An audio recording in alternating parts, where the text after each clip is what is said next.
आ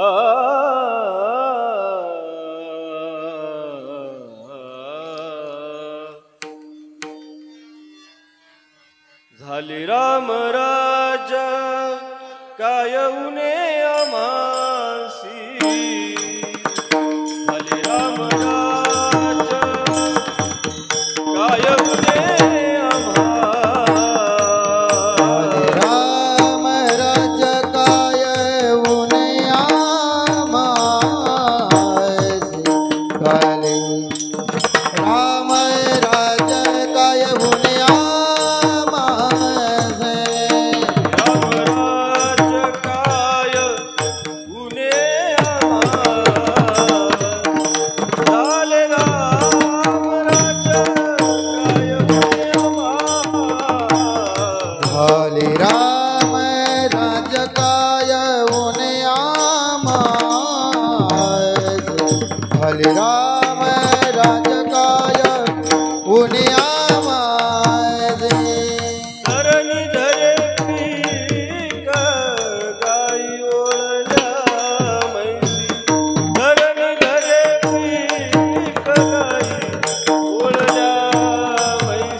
राज्य काय उने आम्हाशी, धरणी धरी पिके गाई ओळल्या म्हैसी.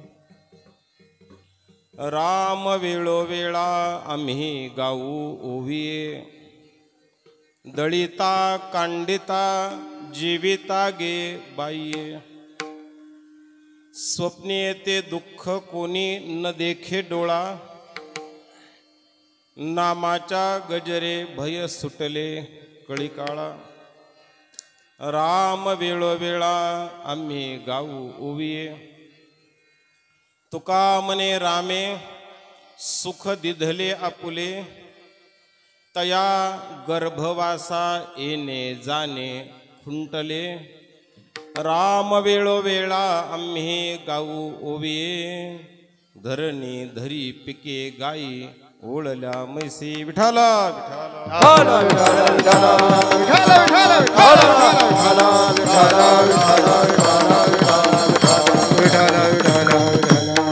गलदानगंडम मिलद्रंगखंडम चलचार शुंडम जगत्रान शौंडम लसदंतकांडम विपद्रंग चंडम शिवप्रेम पिंडम जेव क्रतुंडम. अतुलित बलधामं हेमशैलावदेहं धनुजवन कृशानं ज्ञानिनाम् अग्रगण्यं. सकल गुणनिधानं वानरानामधीशं रघुपति प्रिय भक्तं वात जातं नमामि. श्रीचा असे वास ज्याच्या पदाशी, भवाब्दी नौका हरिया पदासी. लोणी सवस्ती करीशी कृपाळा, प्रेमे सखाराम वर्णे गुणाला. अलंकापुरी रम्य सिंहासनस्थं पदाम्बोज तेजस्फुरदिक् प्रदेशं. विधीन्द्रादिदेवै सदा स्तूयमानं समाधिस्थमूर्तिं भजे ज्ञानदेवं. नमो सद्गुरु तुकया ज्ञानदीपा, नमो सद्गुरु सच्चिदानंद रूपा. नमो सद्गुरु भक्त कल्याण मूर्ती, नमो सद्गुरु भास्करा पूर्ण कीर्ती. नीलांबुज श्यामल कोमलांगम, सीता समारोपित वाम भागम. पानो महासायक चारु चापम, नमामि रामं रघुवंशनाथम. महायोग पीठे तटे भीमरथाम्बरं, पुंडरीकाय दातुं मुनीन्द्रैः. समागत्य तिष्ठन्तमानन्द कंदं, परब्रह्मलिंगं भजे पांडुरंगं.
ज्ञानेश्वरा करुणा करा दयाळा, तुमचा अनुग्रह लाधलो पावन झालो चराचरी.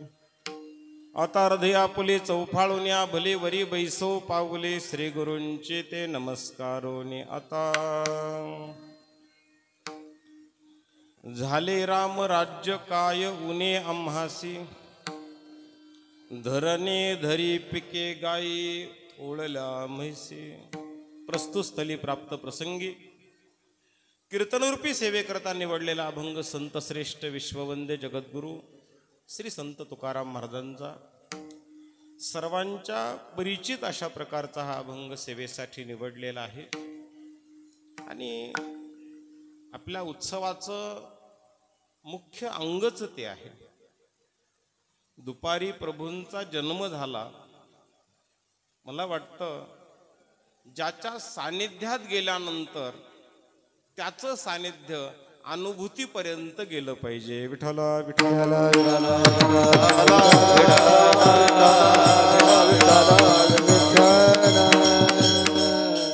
माणूस मिळावा का माणूस कळावा? थोडं बोलावं लागेल तुम्हाला, म्हणजे मला बोलता येईल. कारण माझ्याकडे एकट्याकडे काही 2 तास पुरेल एवढं भांडवल नाही. काही तुम्ही मदत केली तर आपल्याला अधिक सोपं जाईल. विठाला विठाला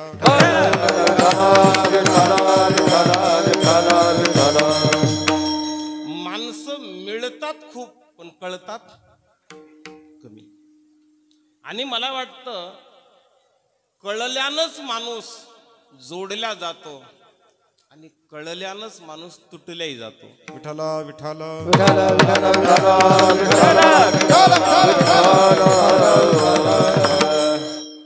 दुपारी आपल्याला प्रभूंचं अवतरण झालं आणि संध्याकाळी आपण अभंग घेतला, झाले रामराज्य काय उणे आम्हासी.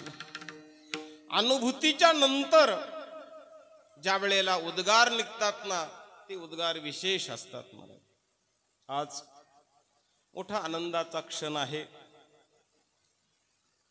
प्रतिवर्षाप्रमाणे आपण याही वर्षी हा उत्सव साजरा करत आहात. गुरुवर्य रामगिरीजी महाराजांच्या साधनस्थली पुण्यस्थलीला गोदावरीच्या पवित्र तीरावर महंत नारायणगिरीजी महाराजांच्या असीम कृपेने गुरुवर्य वैकुंठवासी शिवगिरीजी महाराजांच्या भावमयी उपस्थितीमध्ये व हरिभक्तीपरायण प्रेममूर्ती सर्वांचं हृदयस्थान आमचे मार्गदर्शक परमार्थ करत असताना माझ्या जातीचे मज भेटो. आज परमार्थ करताना कदाचित मी माझा अनुभव सांगेन महाराज, संसारिकाला जास्त माणसं भेटतात का महाराजाला जास्त भेटतात? आता महाराजला भेटतच नाहीत. विठ्ठल विठ्ठल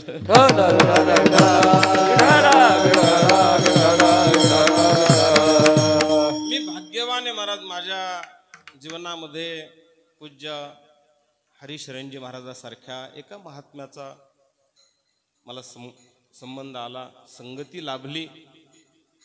खरोखरच त्यांना जे दिलेलं नाव आहे ते सार्थ आहे. मी अधिक स्तुती करावी अशाबद्दल नाही आणि ती करणारही नाही, कारण स्तुती ही मानवाची करू नये, माणसाच्या गुणाची करावी. ज्या वेळेला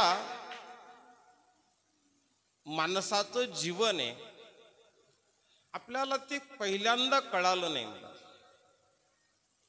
गुणाचा संग्रह म्हणजे जीवन का धनाचा संग्रह म्हणजे जीवन? हे इथं आल्यावर का घरी गेल्यावर? विठ्ठल विठ्ठल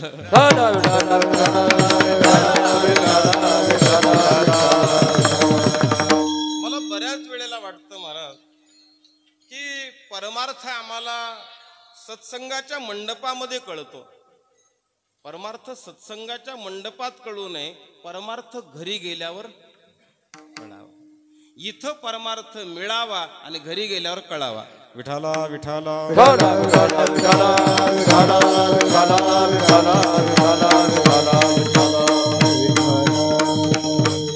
असा हा सुंदर उपक्रम आहे महाराज.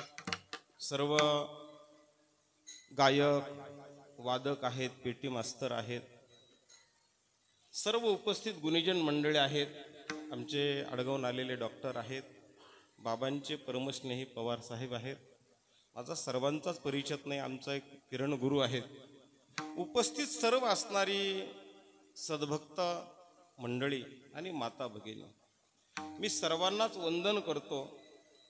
आणि माझ्याकडे आलेली जी सेवा आहे, यथामती यथा तथा यथा अवकाश चिंतन करण्याचा प्रयत्न करू. विठाला विठाला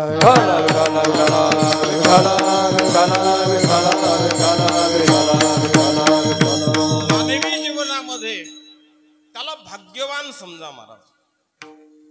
कुणाला भाग्यवान समजायचं? आपल्याकडं भाग्यवंत या व्याख्येसाठी अनेक प्रमाण आहेत. भाग्यवंत मनोजया, शरण गेले पंढरी राया. पण मला वाटतं भाग्यवंत त्याला म्हणा की ज्याचा चिंतारहित संसार आहे, आणि चिंतनशील परमार्थ आहे, त्याला भाग्यवान म्हणा. मला बघा, थोडं विचार करा, मी जे 2 शब्द वापरलेत त्याचा याच्यातलं काय आपल्याकडं सध्या? चिंतारहित प्रपंच आहे का चिंतनशील परमार्थ आहे? विठ्ठला विठ्ठला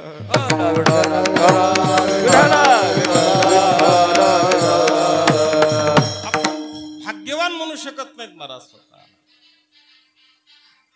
कदाचित जगद्गुरु तुकोबारा आदी करून संत, या सगळ्या संतांच्या जीवनाचा जर आपण अभ्यास केला, मला अनेक वेळेला आजही वाटतं की आपण ज्या जगद्गुरु तुकोबारायांचं जीवन जवळून पाहतो, आपल्याला जगद्गुरु तुकोबारायांचा संसार आवडावा का जगद्गुरु तुकोबारायांचा परमार्थ आवडावा? काय आवडायला पाहिजे? परमार्थ. आपलं उत्तर बरोबर आहे महाराज, पण मला वाटतं परमार्थ आवडण्या एवढी आपली आणखी पात्रता नाही. सध्या आपल्याला तुकोबारायासारखा संसार जरी करता आला तरी बाद झालं. कारण तुकोबाराय संसारात होते का संसार तुकोबारायात होता? तुकोबाराय संसारात होते महाराज, संसार तुकोबारायामध्ये नव्हता. मला वाटतं या जन्मात संसारच शिकू. विठाला विठाला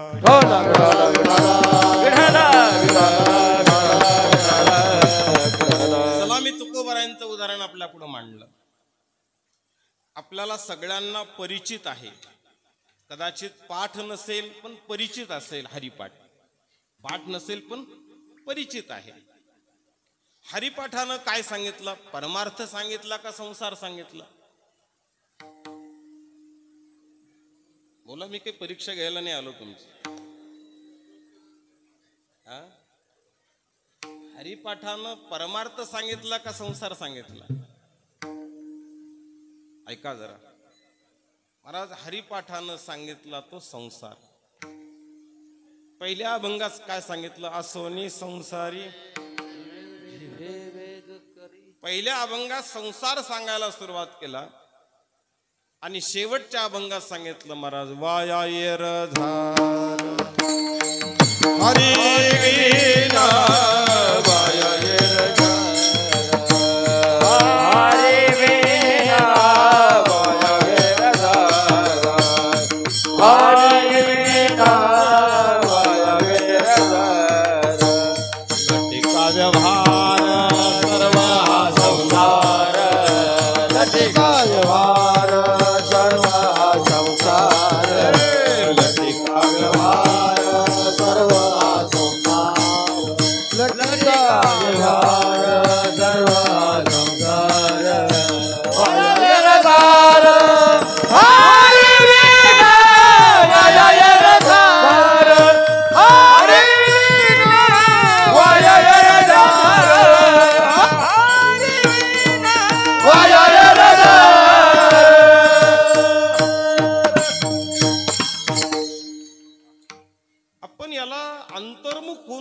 तयार नाही.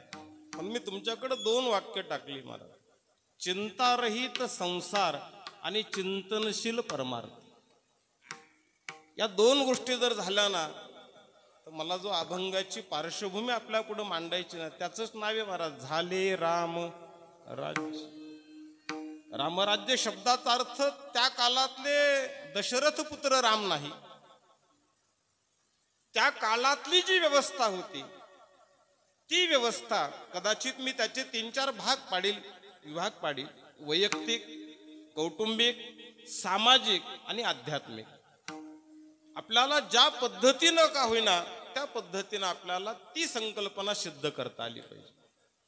म्हणून याच्यासाठी ज्ञानोबारायांनी तुम्हाला मला अन्य काही सांगितलं नाही. पहिल्यांदा आम्हाला कळून दिला तो संसार कळून दिला.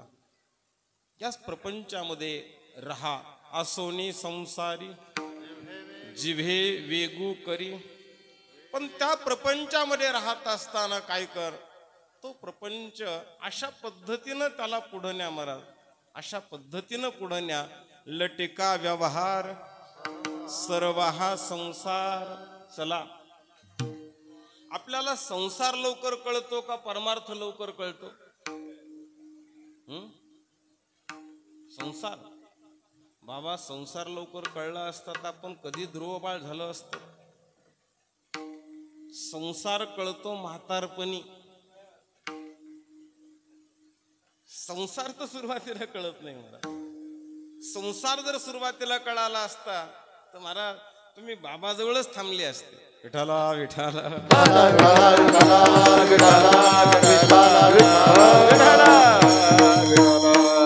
मला वाटतं संसार त्यावेळेला कळतो. संसार त्यावेळेला कळतो आपण घरच्याच्या उपयोगाचे राहत नाही तर आश्रमाच्या उपयोगाचे राहत नाही. संसार कधी कळतो? त्या वेळेला कळतो की ज्या वेळेला त्यांच्याही उपयोगाचे नाहीत आणि इथल्याही उपयोगाचे नाहीत. प्रपंच पहिल्यांदा कळवा महाराज. आता आपला भ्रम आहे, येतोत आपण आनंदानं म्हणतोत महाराज चाललंय चाललंय की आपण काय करायला आलो, परमार्थ करायला आलो. थोडं वेगळ्या पद्धतीने ऐकण्याचा प्रयत्न करा. मी आपला पुढे 3 मार्ग मांडतो: कर्म, भक्ती आणि ज्ञान. तुम्ही कशाला प्राधान्य द्यायला पाहिजे? कर्माला, भक्तीला का ज्ञानाला? कर्माला प्राधान्य द्या. कर्मे ईशो भजावा. संत सावता महाराजांचं जीवनचरित्र पहा महाराज. त्यांनी कर्माला प्राधान्य दिलं. कांदा मुळा अवघी विठाबाई. कर्माला प्राधान्य द्या. आणि त्याही पुढे जाऊन बोलेल मी तुम्हाला. कदाचित कर्म ही निवृत्ती आहे, कर्म ही निवृत्ती आहे आणि भक्ती ही प्रवृत्ती आहे. जोपर्यंत कर्म निवृत्ती तयार होत नाही ना तोपर्यंत भक्ती प्रवृत्ती होणंच शक्य नाही. विठाला विठाला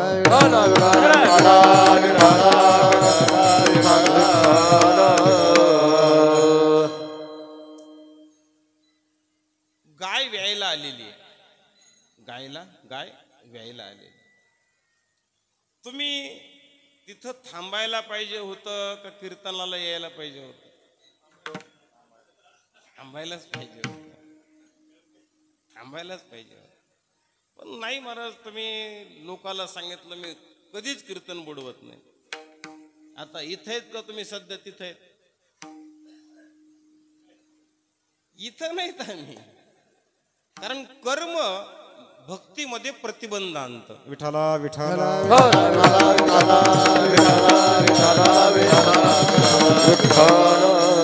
कदाचित हेच उदाहरण थोडं उलट घ्या. कदाचित गाय व्यायला आलेली आहे. तुमचं तिथं थांबणं कर्तव्य होतं. तुम्ही तिथंच थांबलेला आहे. तुम्ही गेली 6 दिवस कीर्तनाला येतात आणि आज मात्र तुम्हाला तिथं थांबावं लागतंय. तुम्ही गायी जवळ आहेत का कीर्तनात आहेत? कीर्तनात आहेत. सारखी वृत्ती तुमची तिकडे. कीर्तन सुरू झालं असेल, आवाज येतोय पण स्पष्ट येत नाही. मला इथं थांबावं लागले म्हणून कर्माला प्राधान्य द्या. विठाला विठाला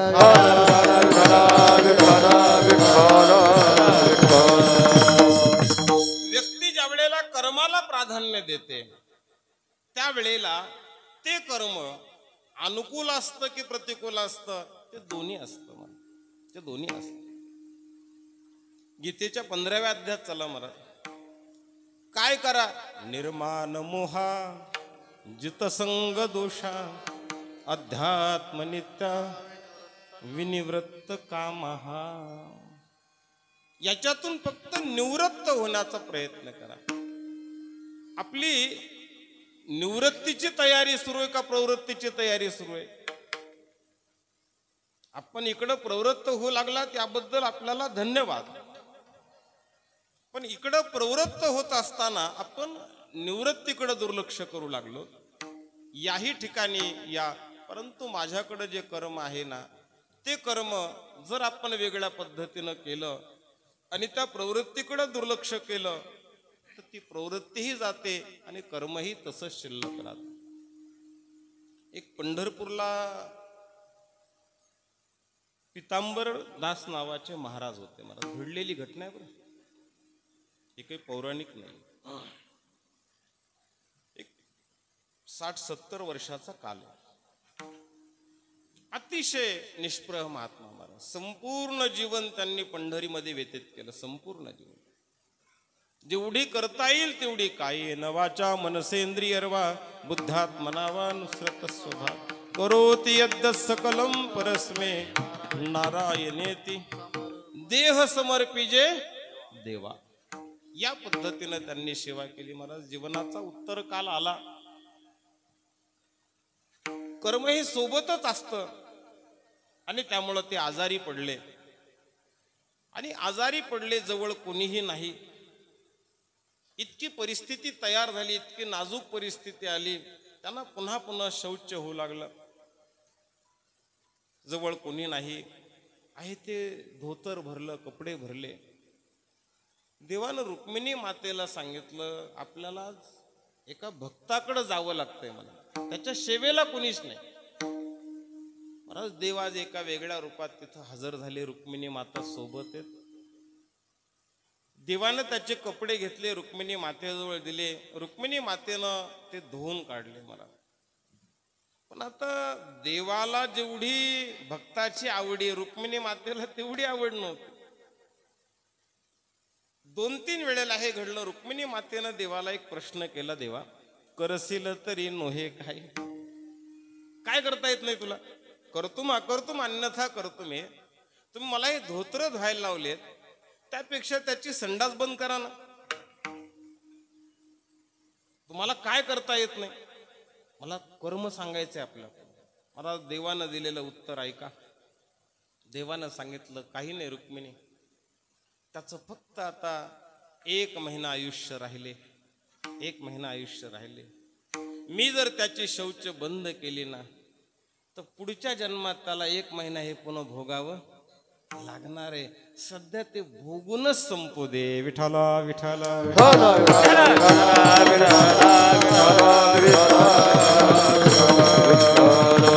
आपल्या पुढे हे मांडायचंय. देवही कर्माला प्राधान्य देतो मला, पण पहिल्यांदा कर्माला प्राधान्य द्या. तुकोबारांचं एक प्रमाण आहे महाराज. आले भागा ते करीतो, तुझे नाम उच्चारितो. देवा माझ्या वाट्याला जे आलंय ना ते मी करत राहिलो, पण हे करत असताना मी फक्त तुला बाजूला केलं नाही, तुझ्या नामापासून मी बाजूला झालो नाही.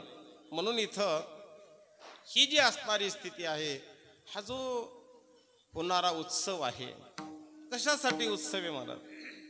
कशासाठी उत्सव आहे? काही नाही. प्रपंचाला एक रोग आहे महाराज.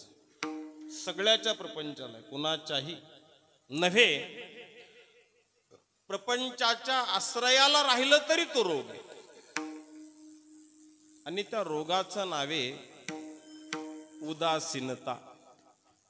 हा प्रपंचाचा रोग आहे मला. परमार्थ करत असताना विठ्ठल विठ्ठल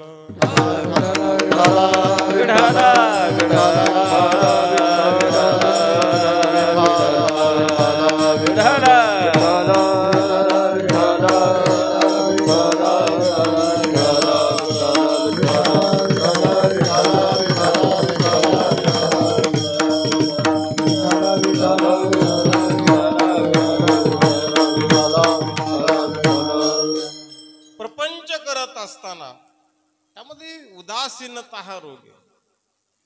आणि इथं जो आहे तो उत्सव नाही महाराज, इथं उत्साह आहे.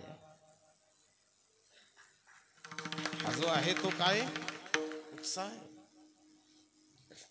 या सगळ्या बाह्य गोष्टी आपण जर पाहिल्या ना, या मंदिराच्या परिसरात जरी तुम्ही आलात ना, तर आपल्या वृत्तीमध्ये परिवर्तन झाल्याशिवाय हा जो परिसर आहे महाराज, इथली जी स्पंदन आहेत, ती तुमच्या रोमरोमात ज्या वेळेला जातात ना त्यावेळेला त्या तुमच्या वृत्तीला परिवर्तित करतात. म्हणून अनेक वेळेला असं वाटतं की काय करावं. माणसं बाजारला जाताना जेवढी सावधान असतात कथा कीर्तनाला तेवढीच सावधान आहेत का कमी सावधान आहेत?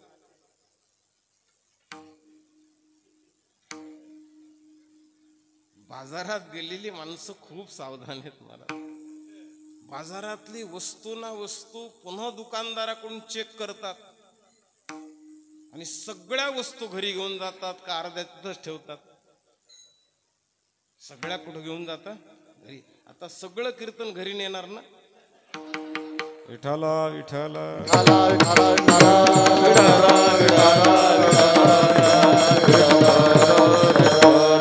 आम्ही सावधान नाहीत. इतक्या परमार्थाची गरज नाही. वृत्तीला अंतर्मुख करा आणि वृत्तीला अंतर्मुख करून परमार्थ करा. तो परमार्थ आज विचाराचा परमार्थ आपल्याकडे कमी होत चालला.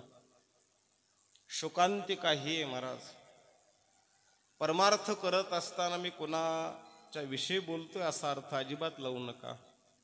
पण परमार्थ करत असताना परमार्थात विचाराला प्राधान्य वाढलं का विषयाला प्राधान्य वाढलं? विषयाला प्राधान्य वाढलं. एखादी कथा जर असेल ना तर त्या कथाकाराला बोलावंच लागत नाही महाराज. ही मंडळी फार उपकारी आहेत.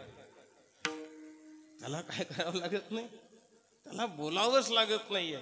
मी म्हणत नाही महाराज त्याची गरज नाही. लावणी मृदंग श्रुती टाळ घोष, पण त्याला एका स्थितीपर्यंत एका मर्यादेपर्यंत त्याच्या प्रमाणात नाही.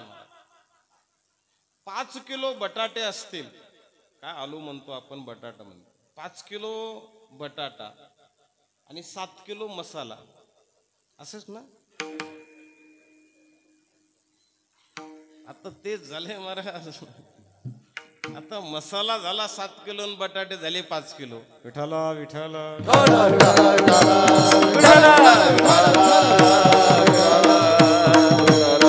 प्रत्येक गोष्टीसाठी एका मर्यादेपर्यंत आवश्यकता आहे.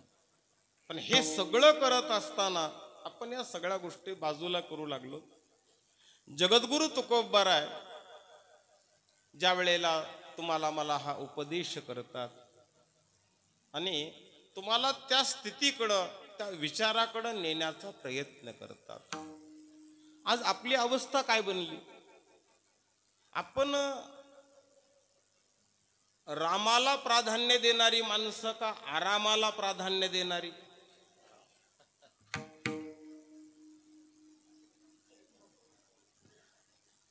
कीर्तनात बसताना सुद्धा म्हणतात टेकून कुठं बसता येईल. विठाला विठाला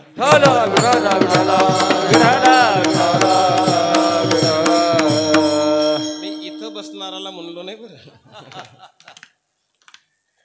आपली एक स्वाभाविक ओढ आहे महाराज, स्वाभाविक ओढ आहे. बऱ्याच वेळेला काय होतं, माणसं म्हणतात तिथं जवळ बसलं ना तो मांडी मोडता येत नाही, नीट बसावं लागतं. त्याच्यापेक्षा आपण जर थोडं लांब बसलं तर कसंही बसलं तरी, म्हणजे आपण रामाला प्राधान्य देत नाहीत महाराज. मला हा विषय मांडायचा. जगद्गुरु तुकोबारायांच्या जीवनामध्ये त्यांनी कशाला प्राधान्य दिलं? रामाला प्राधान्य दिलं. प्रपंच जरूर करा महाराज, पण तो करत असताना कामामध्ये काम काही मना जाईल हा भवश्रम, सुख होईल दुःखाचे मोटके निमिष भरी देतो जाय. कारण त्याच्यातून द्या, त्याला फार अधिक लागतं अशातला भाग नाही. आणि भगवान तुमच्याकडून अधिक घेतही नाहीये. तुम्हाला तुमच्यावरची जबाबदारी पाहिली ना तर देवाला तुम्ही जे करता ते विशेष वाटतं. मला एक प्रसंग सांगतो तुम्हाला. एकदा देवर्षी नारद सहज देवाच्या भेटीला गेले आणि देवाला विषय काढला. काही लोकाला आपली स्तुती लोकाच्या तोंडातून करून घेण्याची सवय. आपली स्तुती कोणाकडून करून घ्यायची? कीर्तन संपलं कीच म्हणायचं कसं काय वाटलं कीर्तन आपलं.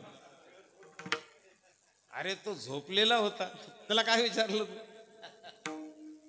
तो जर म्हणला मला काहीच कळलं नाही तर मग काय करशील? कधी प्रतिक्रिया विचारू नका मला. जीवन जगत असताना प्रतिकारात जगा, प्रतिक्रियेत जगू नका. विठाला विठाला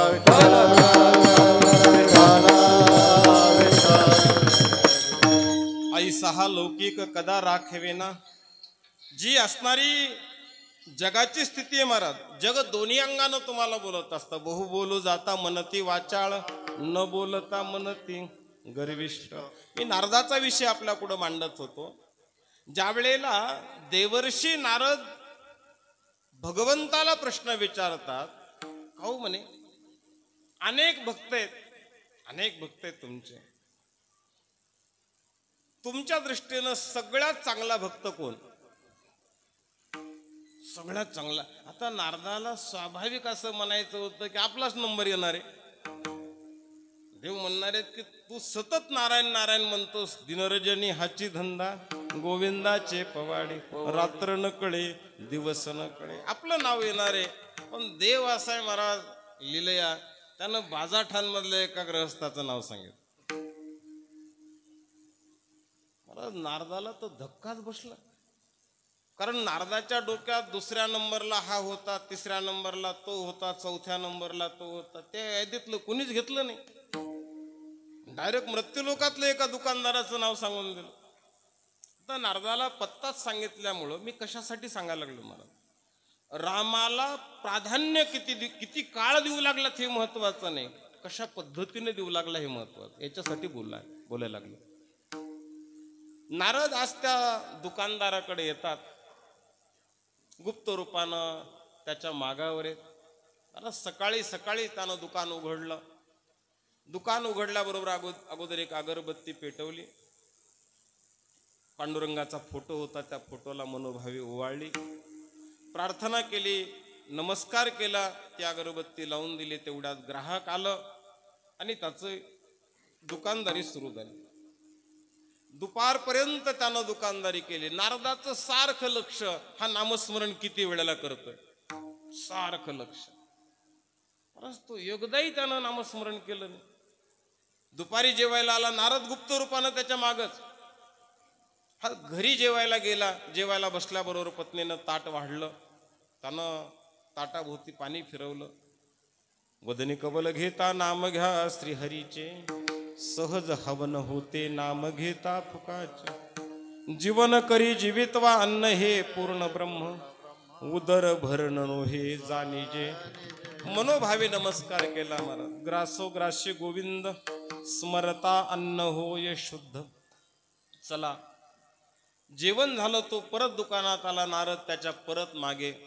संध्याकाळ झाली. संध्याकाळच्या वेळेला त्यानं परत एकदा अगरबत्ती लावली, देवाचं नामस्मरण केलं, मनोभावे नमस्कार केला, आणखी थोडं ग्राहक केलं, परत घरी आला, जेवण केलं.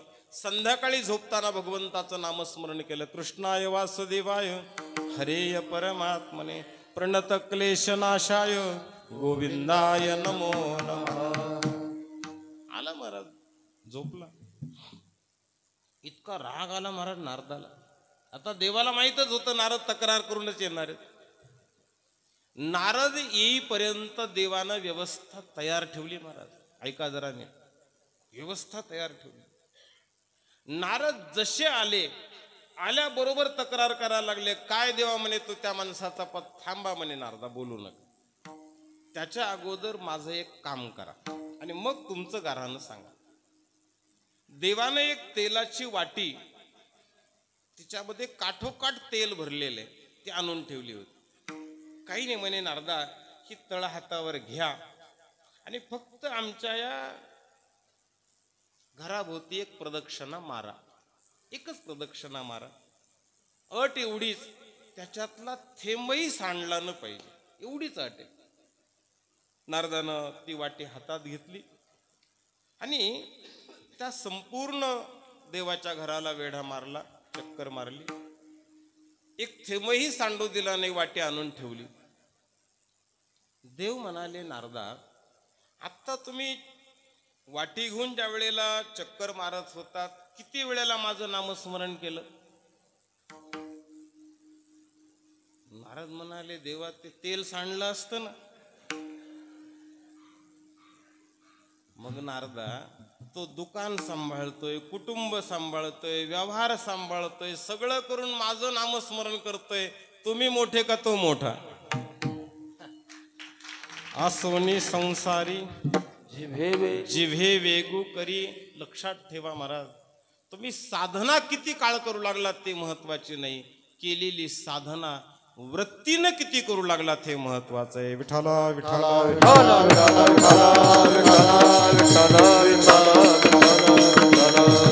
ही वृत्ती ज्या वेळेला आपली तयार होते महाराज, परमार्थ हा कृतीचा असतो आणि तो प्रपंच हा कृतीचा असतो, तो करावाच लागतो. पण ज्या वेळेला तो वृत्तीचा होतो त्यावेळेला काय मिळतं महाराज? जगाच्या बाजारात सुख शोधा महाराज, जगाच्या बाजारात सुख शोधा आणि परमार्थाच्या बाजारात आनंद शोधा. इथं आपल्याला अन्य काही मिळणार नाही. 2 तास तुम्ही कीर्तनाला आलात ना, 2 तास कथेला बसला, 2 तास पूजा केली, काही नाही महाराज. फक्त तुम्हाला इथं काय मिळेल? आनंद मिळेल. यापेक्षा अधिक काही मिळणार नाही. इथं आनंदाची व्यवस्था आहे आणि जिथं आनंदाची व्यवस्था असते ना, त्या व्यवस्थेला रामराज्य म्हणतात. ज्या व्यवस्थेमध्ये अन्य कशालाही प्राधान्य नाहीये, ज्या व्यवस्थेमध्ये फक्त कशाला प्राधान्य, त्या व्यवस्थेमध्ये नैतिकतेला प्राधान्य, ज्या असणाऱ्या व्यवस्थेमध्ये विवेकाला प्राधान्य. आज आपल्याकडं लग्न सोहळा होतो महाराज, लग्न सोहळा. त्या लग्न सोहळ्यामध्ये घाई कुठे केल्या जाते?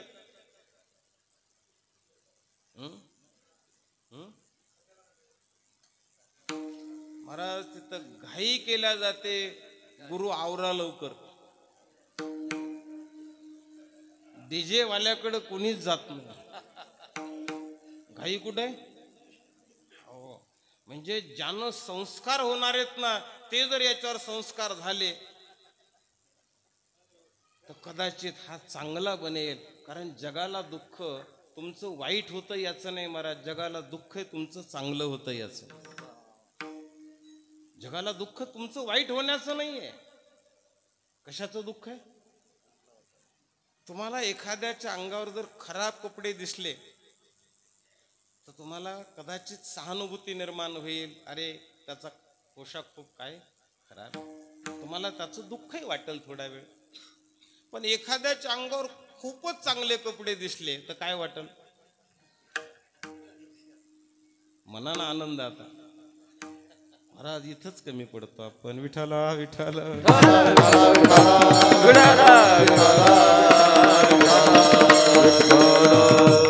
भगवान गीते सांगतात महाराज, स्वे स्वे कर्मण्य भिरता संसिद्धिम लभते नरः. अरे प्रत्येकाचं कर्म वेगळं आहे आणि त्या भिन्न कर्मामुळं तुमचा जो आनंद आहे महाराज, तो इतरांमध्ये शोधण्याचा प्रयत्न करा. रामराज्य शब्दाचा अर्थ आहे मला पाहिजे का त्याला पाहिजे? बोला ना. रामराज्य म्हणजे मला पाहिजे का त्याला पाहिजे? रामराज्यामध्ये गादीवर बसण्यावर भांडण होतं का भांडण नव्हतं? सांगा ना. होतं, भांडण होतं महाराज. किती भांडण होतं सांगू तुम्हाला. तुम्ही रामायण नीट वाचा, रामायणाच्या अंतरंगात जा मला.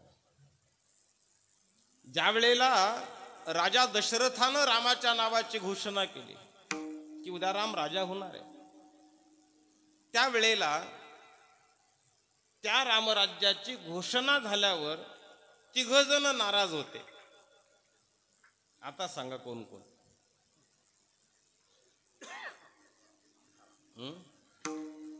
3 जण नाराज झाले होते. काही बरोबर. अजून मंथरा, अजून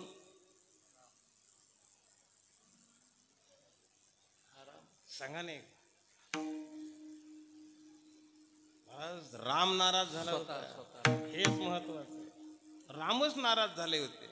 रामानं सांगितलं आमच्या चौघांचा जन्म सोबत झाला, आमचं नामकरण सोबत झालं, आमचा व्रतबंध संस्कार सोबत झाला, आमचे लग्नही सोबतच झाले, मग राज्यावर मला एकट्याला कशामुळं? चौघालाही बसवा ना म्हणे. वसिष्ठानं सांगितलं आपली ही रीती नाही, ज्येष्ठाला हे द्यावं लागेल. कारण आपल्याकडं जी पहिली संतती आहे ना महाराज, ती वंशज संतती मानल्या गेली आणि बाकीची संतती कामज संतती मानल्या गेली. विठ्ठला विठ्ठला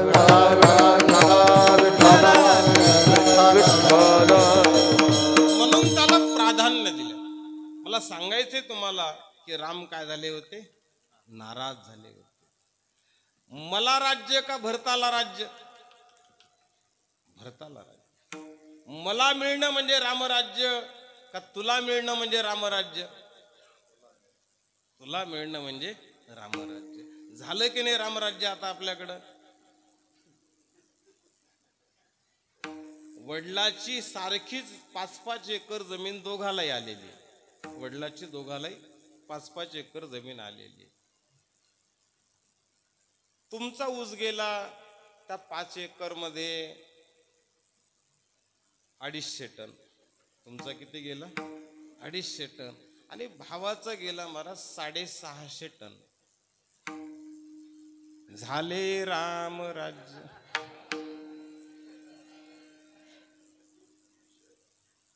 याच्यासाठीच परमार्थ आहे. विठ्ठला विठ्ठला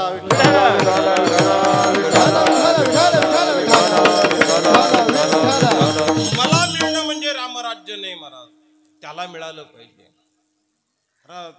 साधूचं जीवन काय? साधूचं जीवनच रामराज्य आहे. बुडत हे जन न देखे, बुडत हे जन न देखे, बुडत हे जन न देखे, बुडत हे जन न देखे, तो बळबळा मनोनिया, हे तो बळबळा मनोनिया, हे तो बळबळा मनोनिया.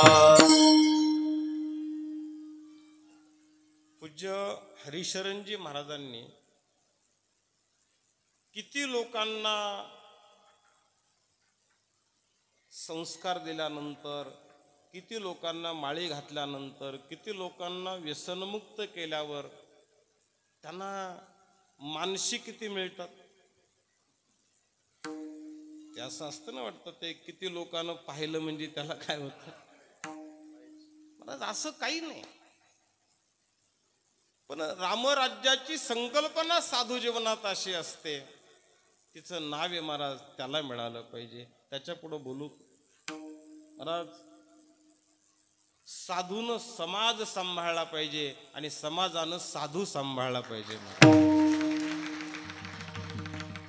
साधूनं समाज सांभाळायचा, साधूची जबाबदारी आहे. आणि समाजाचीही जबाबदारी आहे महाराज साधूला सांभाळण्याची. कारण ज्ञानोबारांची संकल्पनाच आहे, भूता परस्परे जडो मैत्र जीवांची. ही कल्पना. अजून एक रामायणातला दुसरा प्रसंग सांगतो. ज्या वेळेला 14 वर्षाचा वनवास पूर्ण झाला, आज राम पुष्पक विमानात बसून कुठं आले? अयोध्येला आले. मला तुम्ही रामायण ऐकलेलं आहे. अयोध्येला राम एकदम आले का रामानं अगोदर कुणाला पाठवलं? हनुमंताला पाठवलं. हनुमान नाही महाराज, ते हनुमान आहे. रामाच्या जीवनातले तुम्ही कुठेही बघा, जाऊ दे आपला विषय तिकडे जाईल, कुठंच राम अगोदर गेले नाही, हनुमानालाच पाठवलं. विठ्ठला विठ्ठला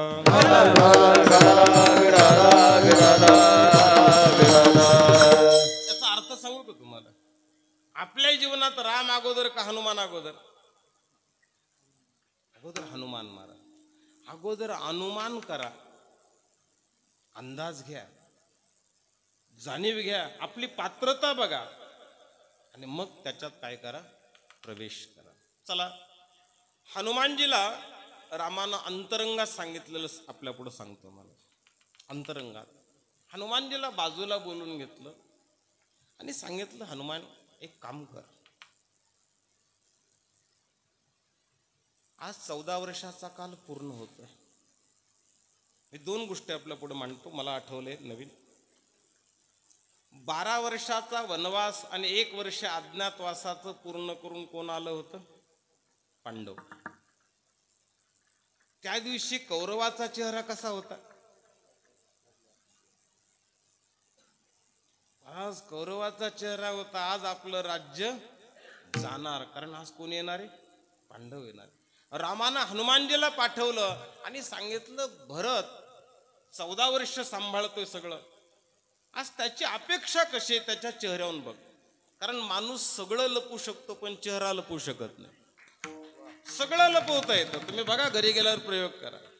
तुम्ही इथं किती म्हणा आपल्याला खूप बरं वाटलं कीर्तन, तुमचा चेहरा सांगतो तुम्हाला कसं वाटलं. नाहीतरी आपल्याकडे पद्धतच काय, एकमेकाला माणसं भेटले आणि विचारतात काय चाललंय, काय म्हणता तुम्ही? रोजच बरं असतं? नाही महाराज, म्हणायचं असतं फक्त. तुम्ही ज्या वेळेला बरं म्हणता ना त्याच वेळेला तुमचा चेहरा बुरा असतो. तोंडानं बरं म्हणता. हनुमानजीला प्रभूनं सांगितलं, भरताचा चेहरा पहा. कदाचित भरताच्या चेहऱ्यावर जर आणखीच अपेक्षा असेल की आता मी राज्यकारभार सांभाळावा, तर मी काय करतो, मी परत वनवासाला वापस जातो. भरतानं राज्य केलं काय, मी केलं काय, एकच आहे, याचं नाव रामराज्य. विठाला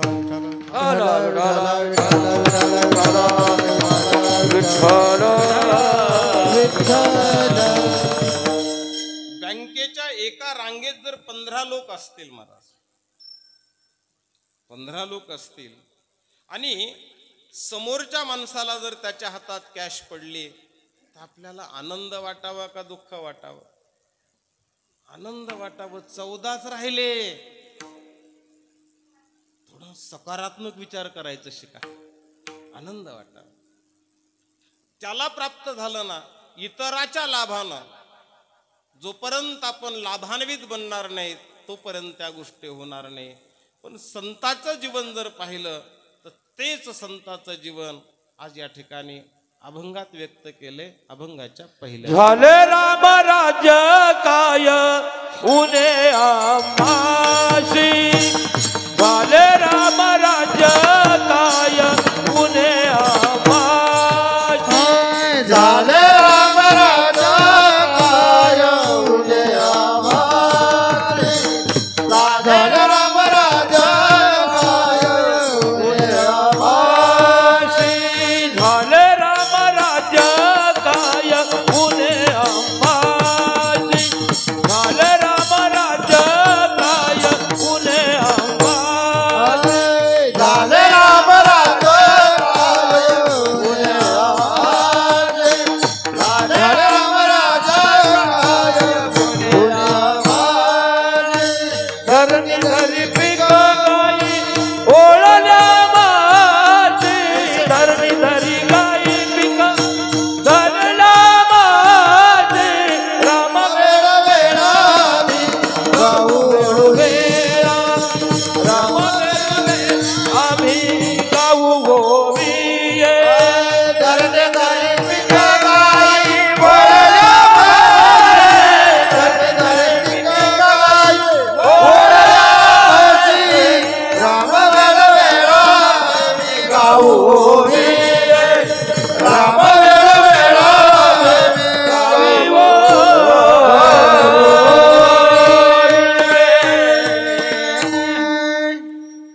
झाले राम राज्य. तुकोबारांचे शब्द आहेत बरे. हा अभंग सगळ्यासाठी आहे का एकट्यासाठी आहे? हा अभंग सगळ्यासाठी का एकट्यासाठी? सगळ्यासाठी सोपा नाही मला. हा, आपुली आपण करा सोडवून. सगळ्यासाठी आपण जरी उत्तर दिलं, उत्तर चूक नाही, पण सगळ्यासाठी होणं शक्य नाही. पण एकट्यासाठी करता येईल. कारण प्रपंच आणि परमार्थ या दोनच गोष्टीचं चिंतन करत चला. संसार म्हणजे स्वार्थ का संसार म्हणजे परार्थ? संसारातलं तर सांगत जा ना तुम्ही. संसार म्हणजे स्वार्थ का संसार म्हणजे परार्थ? संसार म्हणजे स्वार्थ. ऐका बरं, संसार म्हणजे तुम्ही काय सांगितलं? स्वार्थ. परमार्थ म्हणजे मग परमार्थाला काय म्हणायचं? दोन्हीला एक उत्तर कसं चालेल डॉक्टर? संसार म्हणजे परार्थ. संसार म्हणजे काय? परार्थ. कारण तुम्ही मिळवलेले 500 रुपये तुमच्या एकट्याचे का सगळ्या परिवाराचे? तुम्ही ऐकलेलं कीर्तन तुमचं एकट्याचं का सगळ्या परिवाराचं? एकट्याचं. विठ्ठला विठ्ठला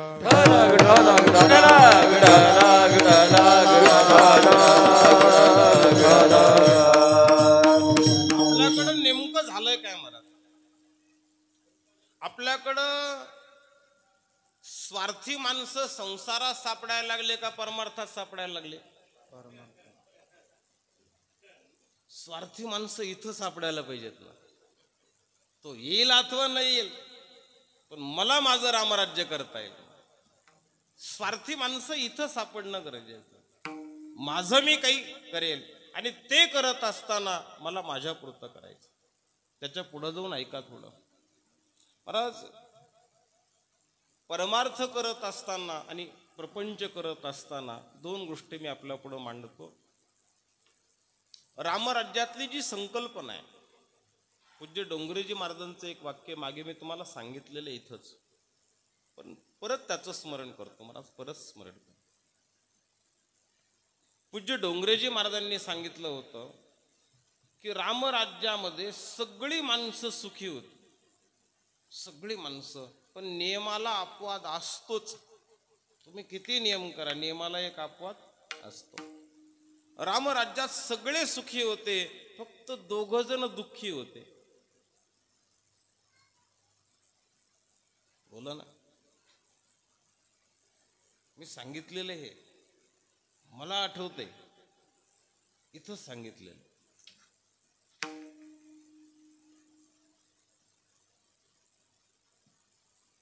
मला वाटतं आपल्याकडे असलं तर तुम्ही काढून बघा.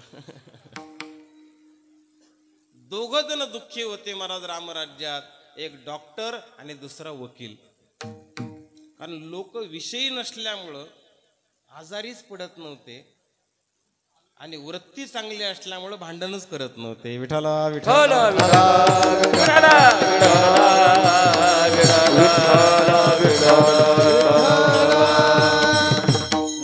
हीच संकल्पना आपल्यामध्ये मांडायची महाराज. आपल्या परिवारापुरतं विषयावर नियंत्रण ठेवणं डॉक्टरचं काम संपलं आणि भूता परस्परे जडो वकिलाचं काम संपलं महाराज. आज आपल्याकडं काय झालंय, मला कधी कधी असं वाटतं महाराज, आपल्याकडं ज्ञानाची बंदूक असावी, ज्ञानाची बंदूक असावी, पण त्याच्यात नामाची गोळी असावी महाराज. आणि त्या ज्ञानाच्या बंदुकीनं नामाच्या गोळीनं विकाराची शिकार करा. विठ्ठला विठ्ठला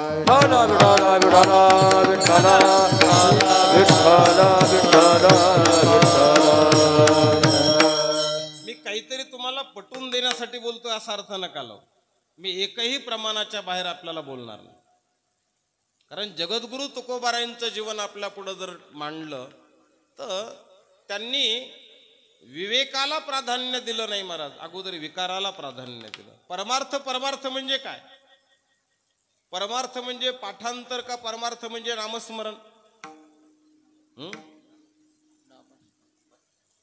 तुम्ही दोन्ही उत्तर दिली तरी ती चूक नाही.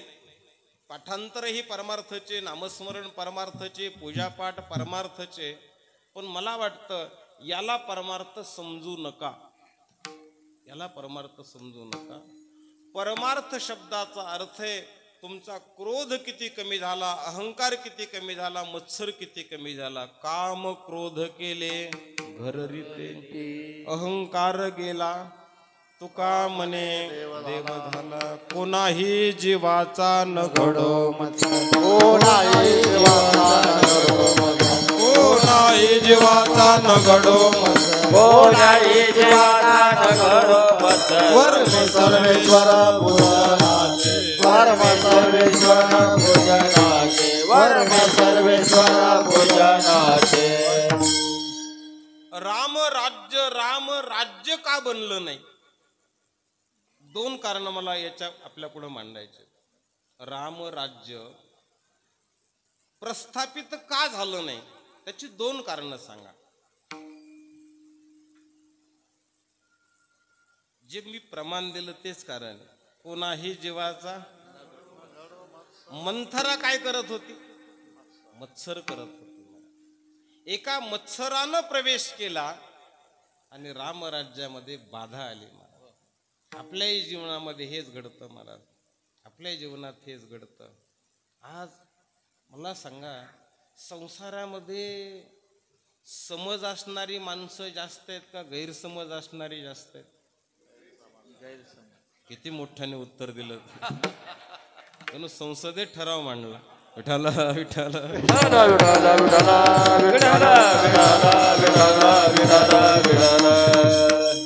आवाजी मतदानानं पास झालं. प्रपंचात हेच झालं मला. प्रपंचामध्ये समज कमी आहे आणि गैरसमज अधिक आहे. आणि तोच गैरसमज एकमेकाचा काय वाढवतो? मत्सर वाढवतो. माणूस शरीरानं माणसाच्या जवळ आहे, पण मनानं तो माणसापासून दुरावत चालला. मनानं तो दूर होता. रामराज्यातली दोन विघ्न मी आपल्या पुढं मांडेल. कदाचित आपल्याला असं वाटेल की रामाचा राज्याभिषेक कुणी होऊ दिला नाही. एक सर्वसाधारण उत्तर आहे आपल्याकडं, मंथरेनं आणि कैकेयीनं. पण माझ्याकडं तिसरं उत्तर थोडं विचित्र आहे. कदाचित आपल्याकडं विचित्र रामायण आहे. तिसरं उत्तर असं आहे महाराज, रामराज्य होऊ दिलं नाही ते रामानं. रामराज्य होऊ दिलं नाही ते रामानं. तुम्हाला रामाला काय करायचं होतं महाराज? रामाला रामराज्य असं आवडत नव्हतं. रामाला अगोदर रावण मारायचा होता आणि मग रामराज्य करायचं होतं. भजन म्हणजे रामराज्य. तुमच्या भाषेत सांगतो, भजन म्हणजे रामराज्य. आणि भजन सुटलं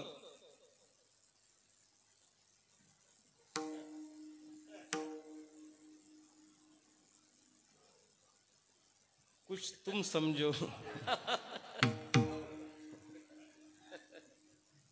मला वाटतं मग अगोदर भजन नका करू महाराज. अगोदर चुना लावून जो रावण जिवंत ठेवलाय ना, अगोदर रावण मारा मग रामराज्य येऊ द्या. विठाला विठाला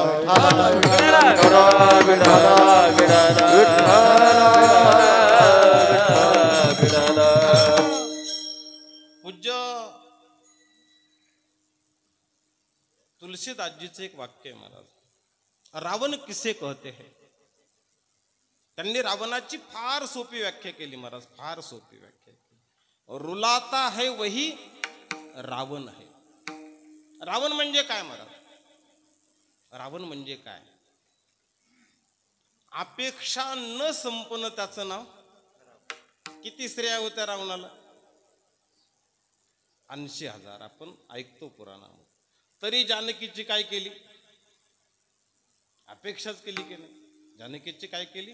अपेक्षा न संपणं म्हणजे रावण.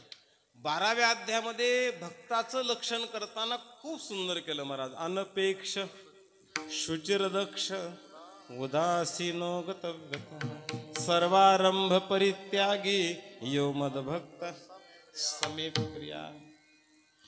किती टन ऊस झाल्यानंतर आपण नको म्हणणार?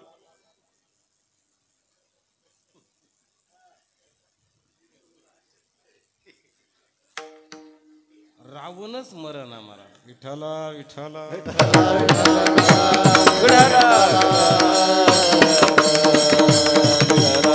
महाराज, कंबर बांधून आम्ही तुम्हाला सांगतो, आम्ही अर्ध्या वाटातून पाकिटात पैसे कमी असले की वापस येतो. आता आमचाच रावण मरणार तर तुमचा कधी मरणार. विठाला विठाला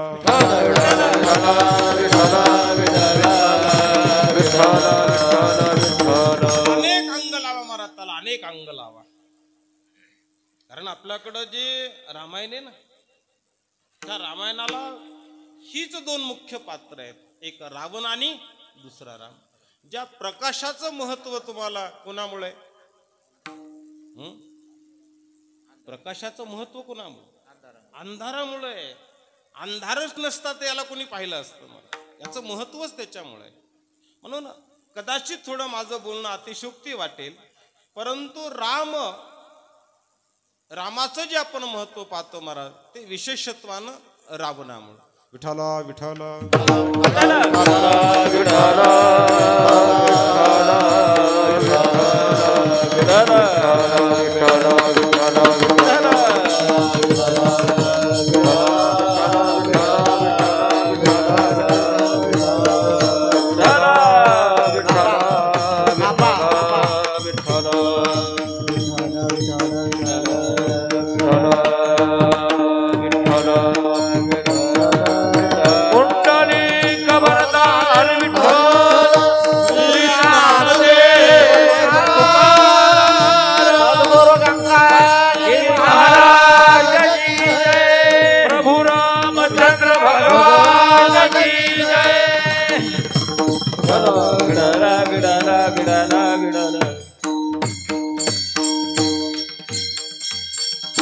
एखादी गोष्ट ज्या वेळेला तयार होते त्या वेळेला त्याच्यातली जी उणीव आहे ती उणीव समाप्त होते, सदोषता समाप्त होते. एखादा रुग्ण जो 3 वेळेला जेवण करतोय, पण एका आजारामुळं त्याचं जेवण एवढं कमी झालंय की तो फक्त चतकोर भाकरी खाऊ लागला. आणि त्याला त्या उपचाराचा इतका कंटाळा आला की त्यानं एके दिवशी डॉक्टरला सांगितलं, डॉक्टर मी पूर्ण बरा झालो म्हणे. आता मी पूर्ण काय झालो, बरा झालो. डॉक्टरनी मान्य केलं का नाही मान्य केलं? नाही मान्य केलं महाराज. का? त्यांनी सांगितलं तू पूर्ण बरा झाला ना, त्याच्या पुढं ताट वाढलं आणि जेवायला सांगितलं. नाही म्हणे मी बरा झालो पण काय जात नाही मला. माणसाला जरी विचारलं ना तुम्ही परमार्थिक बनलात का, अरे तोंडानं ना काय उत्तर देऊ, लक्षणं तयार झाली का. विठाला विठाला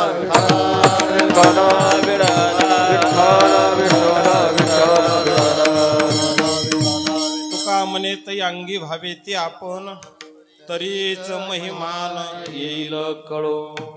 म्हणून इथं ज्या वेळेला ही रामराज्याची संकल्पना तयार होते त्यावेळेला काय होतं महाराज, मी आपलं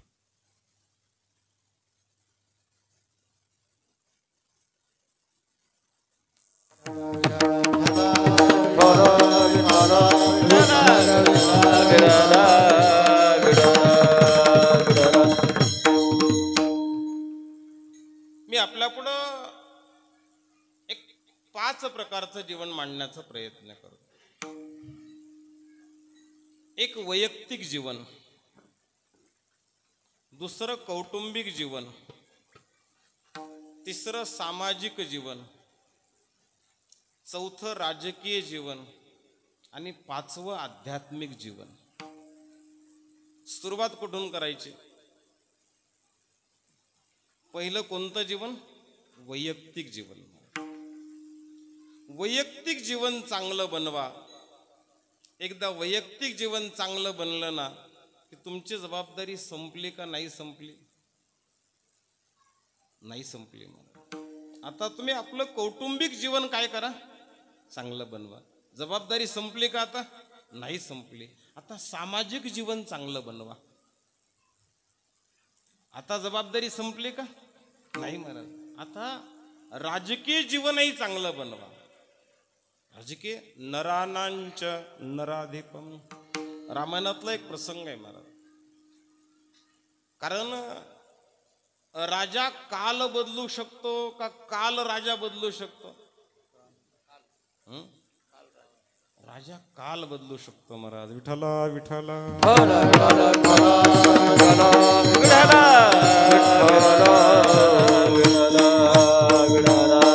तो राजा कोणत्याही क्षेत्रातला असो महाराज.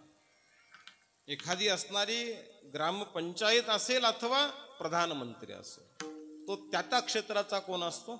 एक राजा असतो महाराज, ज्याला आपण लोकप्रतिनिधी म्हणतो. म्हणून आपलं एक राजकीय जीवन आहे आणि त्याच्यानंतरचं जीवन आहे महाराज ते आध्यात्मिक जीवन. त्याच्यानंतरचं जीवन आहे आध्यात्मिक. परिवार आणि परमेश्वर, परिवार आणि परमेश्वर दोघेही तुमच्या जवळ जर आले तर पहिलं प्राधान्य कोणाला? परमेश्वराला का परिवाराला? बोला ना. मंडपातलं उत्तर नका देऊ. पहिलं प्राधान्य द्या परिवाराला, पहिलं प्राधान्य द्या परिवाराला आणि नंतरचं प्राधान्य द्या परमेश्वराला महाराज. कारण मंदिरातला देव हा प्रात्यक्षिक आहे. मंदिरातला देव हा प्रात्यक्षिक आहे आणि परिवारात जर देव दिसला तर तो प्रत्यक्ष आहे महाराज. मंदिरात काय करायचं? प्रात्यक्षिक येते. आणि ज्या वेळेला तुम्हाला परिवारात दिसेल ना, जे जे भेटे ते ते माने जे भगवंत. मला वाटतं पहिल्यांदा मी तो वासुदेव तत्वता हे पहिल्यांदा आहे महाराज. त्याच्यानंतर कुटुंबातल्याला देव माना, जे जे भेटे भूत त्यांना देव माना महाराज. त्याच्यानंतर जे जे दृष्टी दिशे ते ते हरिरूप. त्याच्यानंतर शुनिच्चैव स्वपाकेच पंडिता समदर्शना. ही दृष्टी ज्या वेळेला व्यापक व्यापक व्यापक बनत जाते आणि ती व्यापक बनलेली दृष्टी सगळ्यात शेवटच्या घटकाला प्राधान्य देते महाराज. त्याचं नाव रामराज्य. त्याचं नाव रामराज्य. श्रीमंत व्यक्तीच्या घरात जाणं म्हणजे रामराज्य का शबरीच्या झोपडीत जाणं म्हणजे रामराज्य? विठ्ठला विठ्ठला विठ्ठला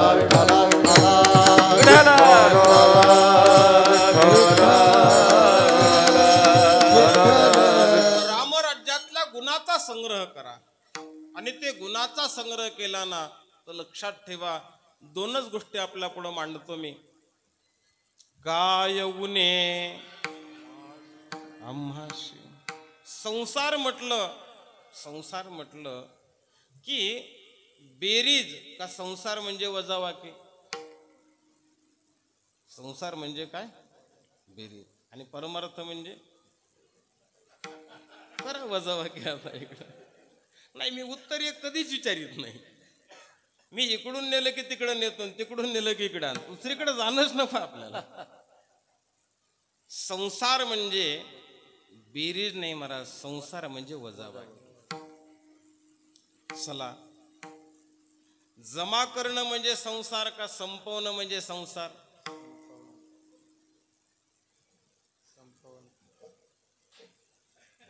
संसारातलं सांगायला का जड जातं तुम्हाला? जमा करणं म्हणजे संसार का संपवणं म्हणजे? संपवणं म्हणजे. धन्यवाद. तुम्ही मुलीच्या लग्नासाठी 10 वर्षापासून 10 लाख रुपये मागे टाकले. कशासाठी? विठाला विठाला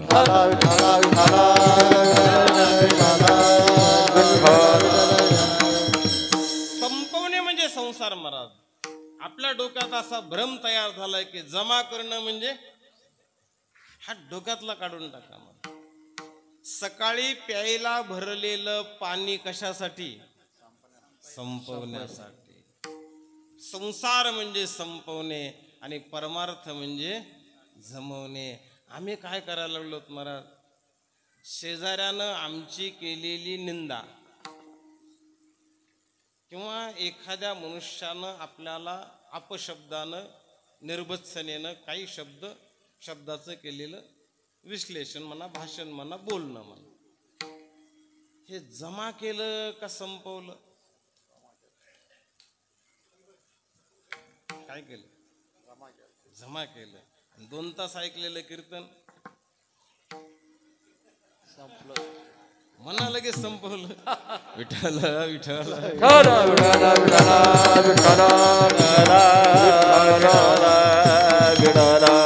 मी बोलत नाही महाराज, मला बोलण्याचा अधिकार नाही आपल्याला.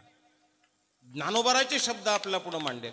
ज्ञानोबाराय म्हणतात महाराज, ये मृत्युलोकीचे उफराटे आहा कटा उखटे, ये मृत्युलोकीचे उपराटे.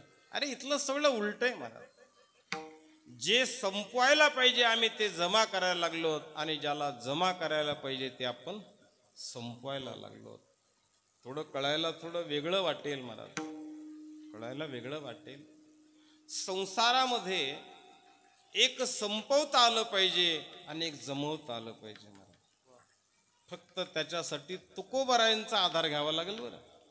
नाही तर आधार नाही घेतला ना तर ते शब्द चुकला जातील. संसारामध्ये संपवण्याला प्राधान्य द्या आणि जमा करण्याला प्राधान्य द्या.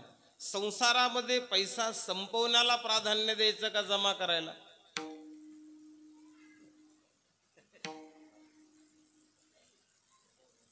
आधार तुकोबारायांचा घ्यायचा. नाही तर तुकोबारायांचा आधार नाही घेतला ना तर मग ते तुम्ही दुसऱ्या ठिकाणी संपवताल, तुम्हाला होईल बाधा. बाधा शब्द उलटा केला की हा घरी गेल्यावर इथं मोठ्यानं नका करू, आज रामनवमी आहे. कारण तुकोबारांचा आधार नाही घेतला की त्याचा अर्थ बदलेल, ही मी अगोदर सांगितलं होतं. आधार तुकोबारांचा घ्या. जोडून या धन उत्तम व्यवहारे उदास विचारे वेच करी. वेच करी म्हणजे संपवणं. पैसा हा संपवण्याचं माध्यम आहे महाराज. पैसा हा संपवण्याचं माध्यम आहे. आपल्याकडे जी मोठी उद्योजक निर्माण झाले, टाटा बिर्ला सर, कशानं झाले आहे तो त्यांनी संपवला, ज्याला गुंतवणूक म्हणून आजच्या भाषेमध्ये. तो वेगवेगळ्या ठिकाणी काय केला, जवळ संग्रहित केला नाही. त्या असणाऱ्या पैशाला आता माणसं, पैसा माणसाच्या मागे उद्योग लावायला लागला का पैशाच्या मागे उद्योग लावायला पाहिजे?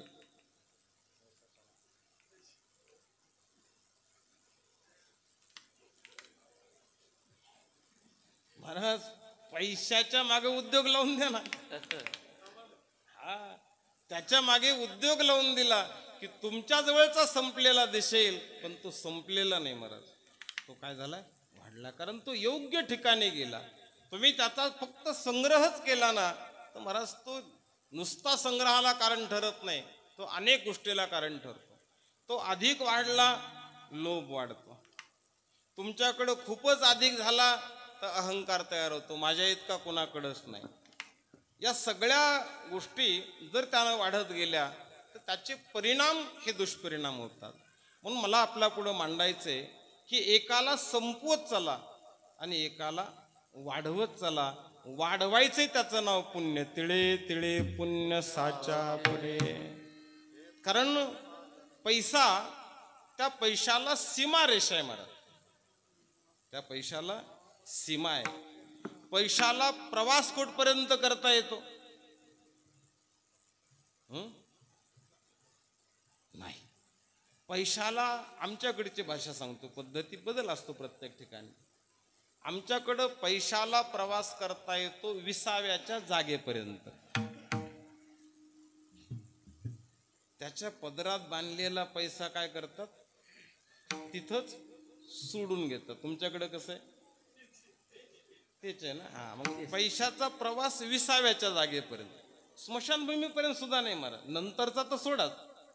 म्हणजे त्याच्या प्रवासाला मर्यादा आहे आणि पुण्याच्या प्रवासाला मर्यादा नाही महाराज. पुण्य तुमच्या सोबत येणार आहे. जन्मोजन्मी आम्ही बहु पुण्य केले, तेव्हा या विठ्ठले कृपा केली. म्हणून आपण इथं जे करतो ना ते फक्त पुण्य. बस आपल्या ठिकाणी उणीवर राहू नये या शब्दाचा अर्थ आपल्यातली कमतरता समाप्त करा महाराज. आपल्यातली सदोषता समाप्त करा.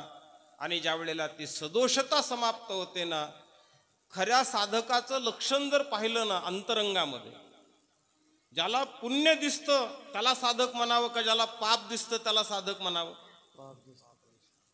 पुण्य दिसतं त्याला साधक नका म्हणू, त्याला पाप दिसतं त्याला साधक म्हणा. पीक दिसतं त्याला शेतकरी म्हणू नका, गवत दिसतं त्याला शेतकरी म्हणा.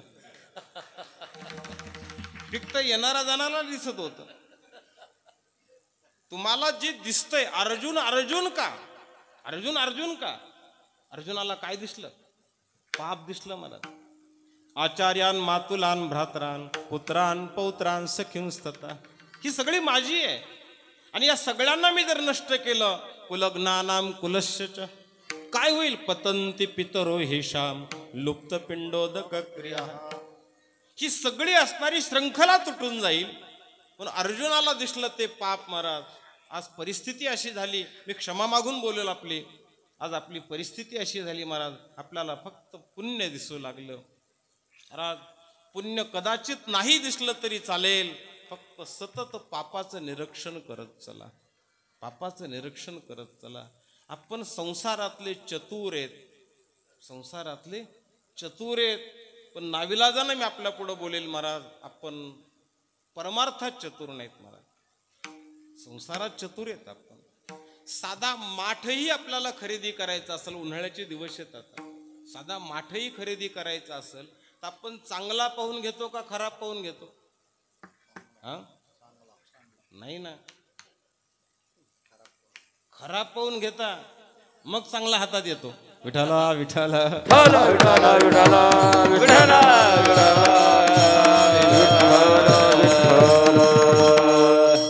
माठ खरेदी करताना तुमच्या डोक्यात चांगला माठ आहे का खराब माठ आहे? खराब माठ आहे तुमच्या डोक्यात, म्हणून चांगला हातात आला. तुमच्या डोक्यात कोणता होता? सारखं चिंतन करत होतात, कच्चा तर नसेल ना, बाहेरून जरी दिसत नसला तर आतून तर तडा नसेल ना. सारखं डोक्यात काय होतं? खराब डोक्यात होतं म्हणून चांगलं हातात आले. आपलं नेमकं उलट झालंय महाराज. आमच्या डोक्यात फक्त चांगलं यायला लागलं, खराब आमच्या डोक्यात नाही. काय करावं? आपल्याला भजन करणं ही चांगली गोष्ट आहे महाराज. भजन करणं ही चांगली गोष्ट आहे. गळ्यात माळ असणं ही चांगली गोष्ट आहे. पण भजन करणारानं व्यसन करणं हे चांगलं आहे का? आता भजन करणाराचं व्यसन हे भजन करणाराला दिसतं का दुसऱ्याला दिसतं? माझी आपल्याला, मी चुका काढत नाही महाराज आपल्या. मग एक साधा माठ खरेदी करताना जर तुम्ही खराब पाहत होता तर महाराज हा नरदेह सुद्धा एक माठ आहे, हा एक घडा आहे.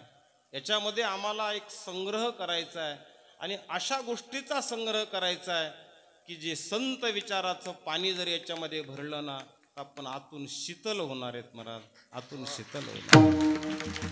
इथं तुकोबारांचे शब्द मी आपल्या पुढे मांडेल महाराज. संसाराच्या तापे तापलो मी देवा, संसाराच्या तापे तापलो मी देवा, संसाराच्या तापे तापलो मी देवा, संसाराच्या तापे तापलो मी करिताई सेवा कुटुंबाची, करिताई सेवा कुटुंबाची, करिताई सेवा कुटुंबाची.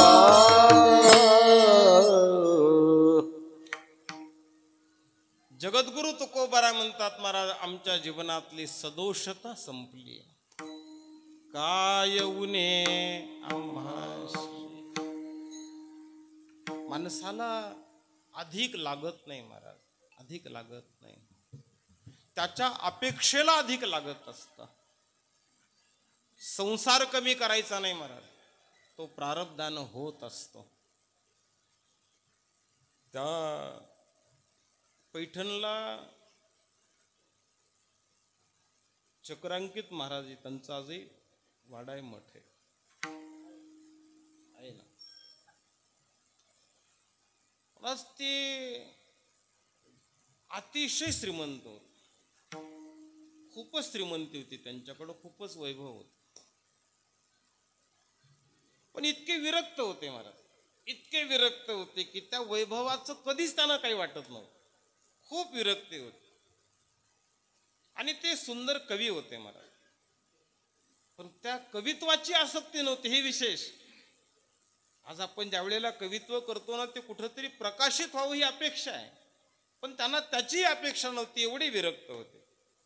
एके दिवशी त्यांनी एवढी सुंदर काव्य तयार केलं वैराग्याच्या बाबतीमध्ये. ते वाचलं, त्यांनी त्याचा आनंदही घेतला आणि कागद तो चोळामोळा केला आणि फेकून दिला. आता तो खिडकीतून कागद खाली फेकला, तो नेमका एका विरक्त महात्म्याच्या अंगावर पडला. त्यानं असं वरती पाहिलं, आपल्या अंगावर कोणीतरी काही कागद टाकलाय म्हणे. त्यानं तो उचलला आणि तो गोळा झालेला कागद त्यानं असा उकलला आणि तो श्लोक वाचला महाराज. इतका आनंद वाटला त्या श्लोकात. अरे म्हणे, काय सुंदर रचना आहे, कुणी केली असेल ही वैराग्याची रचना. तो वरती आला महाराज, वरती येऊन पाहतो तो त्याला धक्काच बसला. कारण ज्यांनी तो श्लोक लिहिला होता ना, तो सोन्याच्या सिंहासनावर बसलेले होते. भरजरीचा पोशाख होता अंगावर, सेवक चौऱ्या ढाळत होते. त्याने विचार केला, लिहिलंय काय? वैराग्य. भोगायला लागलेत काय? भोग. तो महात्माही कडक होता महाराज. त्या महात्म्याने विचारलं, तुम्हालाही लिहिणं शोभत नाही म्हणे, तुम्ही लिहिले वैराग्य म्हणेन, भोग भोगायला लागलात. त्यांनी सांगितलं, नाही बाबा, हे भोग माझे नाहीत, हे कर्माचे आहेत. भोगने ते लागे संचिताचे. मला याची आवश्यकता वाटत नाही, पण माझं प्रारब्धच जर श्रीमंतीचं असेल तर मी त्याला टाकू कुठं म्हणे. त्यांना सांगितलं, असं कसं म्हणे. चला म्हणे, माझ्याबरोबर हा पोशाख उतरून ठेवा. त्याने एक लंगोटी दिली. चला म्हणे माझ्याबरोबर आले. चला म्हणे. ठेविले आनंदे, निघाले महाराज त्या साधू बरोबर. आता त्या साधूनं त्यांना बरंच दूर नेल्यानंतर दुपार झाली. त्या साधूने विचार केला, आता मधुकरी आणायची. यांना पहिलाच दिवस कशाला न्यायचं. त्यानं एका झाडाखाली बसवलं आणि ते मधुकरी आणण्यासाठी गावात गेले. मी कशासाठी सांगायला लागलोय, गोष्ट नाही सांगत बरं. पहिल्यांदा लक्षात ठेवा महाराज, जीवनामध्ये चांगलं प्राप्त होतंय का चांगलं नाही प्राप्त होत याचा खेदही मानू नका आणि आनंदही मानू नका. मला हे सांगायचं, श्रीमंती आली असेल ना महाराज, तो प्रारब्धाचं मान. आपल्याकडं आता बाबाजीच्या, आत्ता आम्ही मंदिरात गेलो होतो, त्या मंदिरामध्ये लोक प्रसाद आणून ठेवतात ना. कोणी साखर फुटाणे, कोणी शेंगदाणे, कोणी मुरमुरे, कोणी साखर, सगळा प्रसाद आणलेला असतो. आता तिथं जमा झालेला प्रसाद आहे, तो पुजारी आलेल्या लोकाला काय करतो, पुन्हा देऊन टाकतो. सगळ्याला प्रसाद सारखा मिळतो का वेगवेगळा मिळतो? महाराज, मुरमुरे मिळाले तरी आपण प्रसाद म्हणून आनंदानं खातो, पण पेढा मिळाला तरी. हा मिळालेला नरदेही देवाचा प्रसादच माना ना, कशाला गरिबी श्रीमंती करा. कुणाला पेढ्याचा मिळाला असेल, कुणाला मुरमुरे मिळाले असते. अरे पण तो प्रसाद माना त्याला महाराज. आणि तुम्ही प्रसाद मानलं की तुमची प्रसन्नता कुठं जाणार नाही. मी त्या महात्म्याचं दर्शन आपल्या पुढं मांडतोय. हे महात्माजी त्या झाडाखाली बसलेत. त्यांचा एक राजवीर नावाचा शिष्य आहे महाराज, खूप श्रीमंत आहे. तो शिष्य आज नेमका आपल्या गुरुच्या भेटीला निघाला होता. आता हे महात्माजी कुठं बसलेत? झाडाखाली. त्यांच्या अंगावर काय? लंगोटे. त्या राजवीराला तर धक्काच बसला. अरे म्हणे, आपले गुरु महाराजांनी इथं कसे आले? त्यानं खाली उतरून नमस्कार केला. सांगितलं, महाराज तुम्ही इथं कसे आलात? म्हणे, मला एका साधून आणलं म्हणे. मी तुमच्यासाठी पोशाख आणलाय म्हणे भरजरीन, तुम्ही तर कपडे काढून बसलात. त्यांनी सांगितलं, आणला तर घाल म्हणे. ठेविले आनंदे. महाराज, हा मधुकरी घेऊन आला. तो साधू काय घेऊन आला? मधुकरी घेऊन आला. झाडाखाली पाहत होते यांच्या अंगावर कोणता पोशाख आहे. विठाला विठाला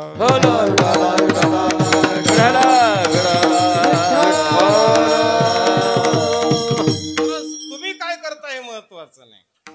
एक कबीरजीचा दोहा आहे महाराज, कबीरजीचा दोहा आहे.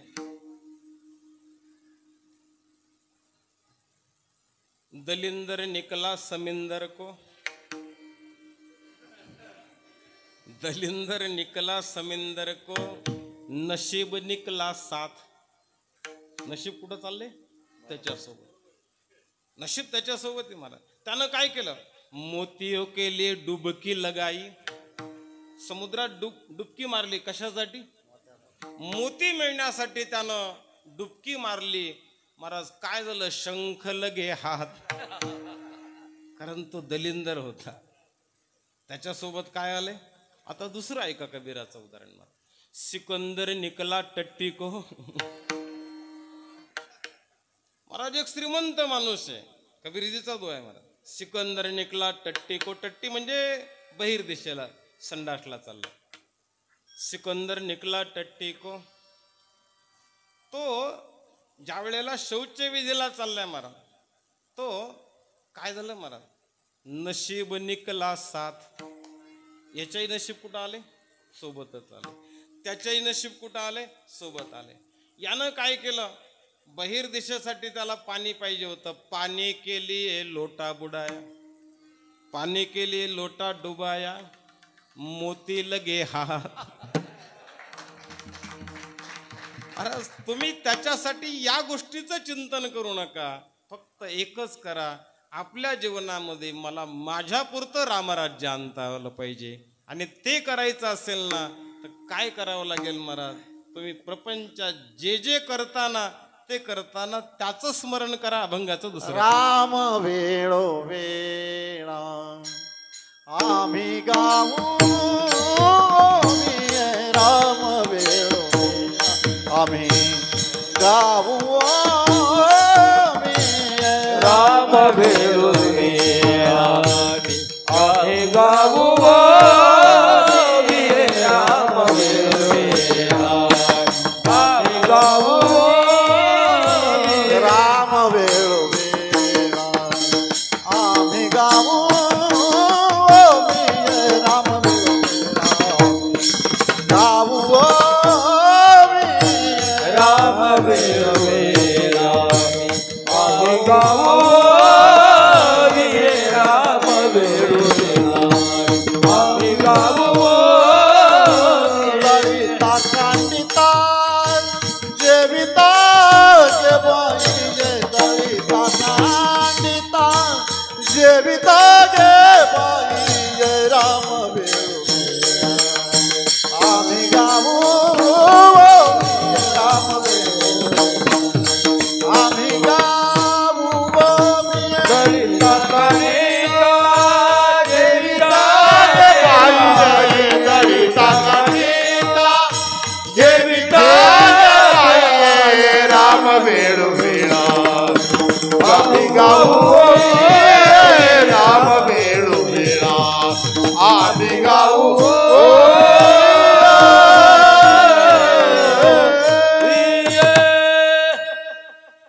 राम वेळोवेळा आम्ही गाऊ ओविये. ज्याच्याविषयीच प्रेम तयार होतं मला. भजन हे व्यक्त होण्याचं साधन आहे, दुसरं काही नाही. भजन हे व्यक्त होण्याचं. माता भगिनी आहे. पूर्वीच्या काळामध्ये ज्या वेळेला दळण दळल्या जायचं ते जातं कुठलं होतं? सासरचं. ज्वारी कुठली? सासरची. आणि त्याच्यावर जे गीत गायला जायचं ते कुठलं? बाहेरचं. विठ्ठल विठ्ठल.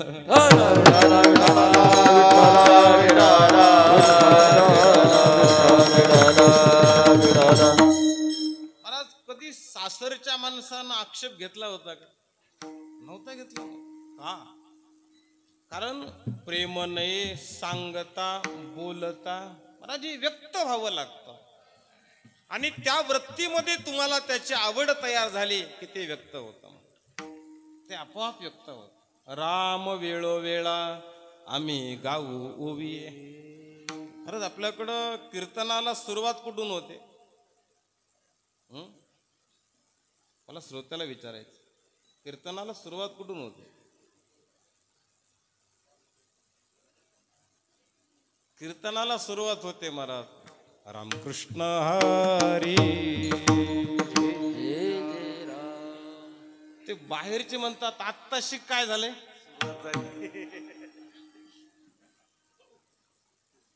ते ज्या वेळेला कीर्तन काल बोलायला लागतो तिथून त्यांना वाटतं आत्ताशी काय सुरू झालं. नाही महाराज, खरं कीर्तन सुरू झालं रामकृष्ण हरी पासून. जळतील पापी जन्मांतरीचे. पाहुणे आल्यावर बैठक झाडायची का अगोदर झाडून ठेवायची. रामकृष्ण हरी म्हणजे बैठक झाडणे आणि कीर्तनाला सुरुवात होणं म्हणजे पाहुणे येणं. विठाला विठाला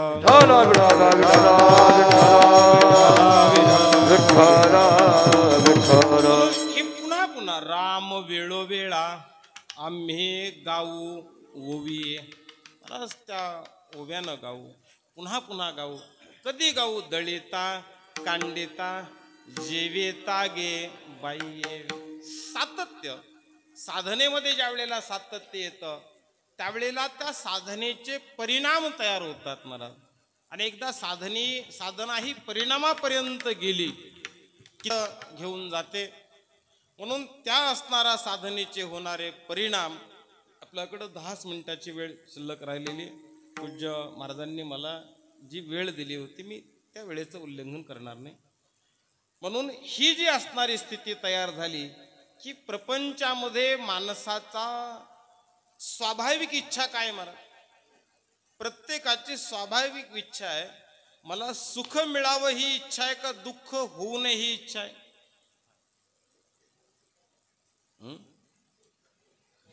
दुःख सुख मिळावं ही इच्छा आहे का दुःख होऊ नये ही इच्छा आहे.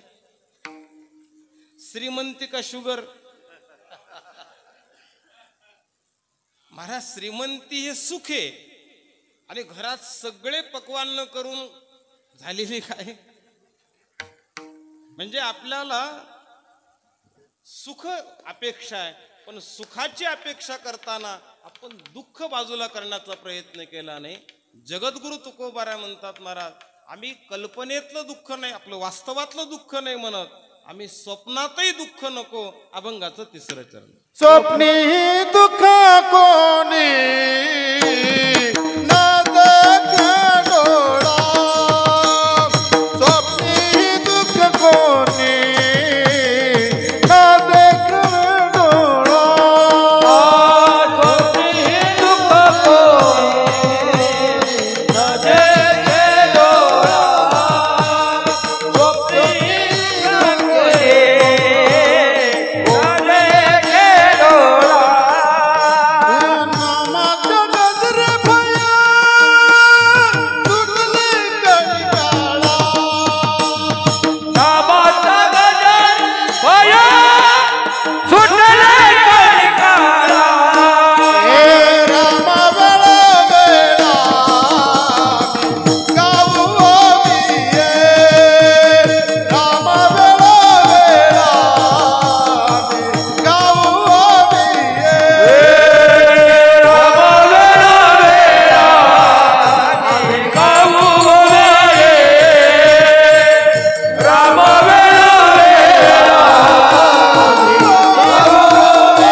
गजरे भय सुटले कळी काळा. एक अवस्था तयार होणं म्हणतात महाराज. एकच उदाहरण देतो आणि पुढे जातो. तुमच्यामध्ये ती अवस्था तयार केली ना की तुम्हाला त्याचा धाक वाटण्यापेक्षा त्याला तुमचा धाक वाटला पाहिजे. ज्यानं महाराष्ट्र केसरी प्राप्त केलेलं आहे पहिलवाने. आणि त्या गावात 4-5 चोर आले. 4-5 चोर आले. त्यातले 4 जण नवीन होते आणि एक तिथला परिचित होता. त्या 4घातल्या एकानं महाराज त्या पहिलवानाचं दार उघडण्याचा काय सुरू केला प्रयत्न. त्याच्यातला जो माहितगार होता ना त्यानं सांगितलं ते कशाला दार उघडतो म्हणे. मिळायचं तर काही नाही पण तो आपल्यालाच काय करेल. कुणाला कोणाचा धाक आहे. चोराला पहिलवानाचा का पहिलवानाला चोराचा? मग आपण काय बनायला पाहिजे? महाराज तुम्ही पहिलवान बना. विकार काय करणार आहेत महाराज? विकाराला आपला धाक पडला पाहिजे. विकाराला तुम्ही आमच्यासारखा पोशाख जर घातला ना, नुसता पोशाखच घालून बघा, तुम्हाला कुणी धाब्यावर चला म्हणणार नाही मला. कारण त्याला तुमचा धाक वाटेल, तुमचा धाक वाटेल. कशानं? कदाचित तुम्हाला तर जास्त हौस आहे त्याची, पण तुमचा असणारा जो पोशाख आहे तो समोरच्याला भय निर्माण करतो. महाराज नामाच्या गजरे भय सुटले गळीगाळा. जगद्गुरु तुकोबाराय म्हणतात महाराज, आम्हाला त्या अवस्थेला जायचंय. हे सामान्य दुःख तुकोबाराला मान्य नाही महाराज. जन्म मरण रूप जे दुःख आहे तुकोबारायला ते दुःख नकोय. अभंगाचं शेवटचं चरण. तुका म्हणे रामे सुख दिला फुले, तुका म्हणे रामे सुख दिला फुले. रामे सुख दिला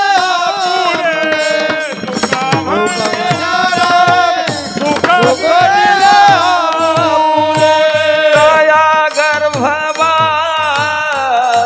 येणे तेने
हरि जय जय हरे जय गोपाल कुमार हरे कामने रामे सुख दिधले आपुले तया गर्भवासा येणे जाणे खुंटले राम वेळोवेळा आम्ही गाऊ उभिये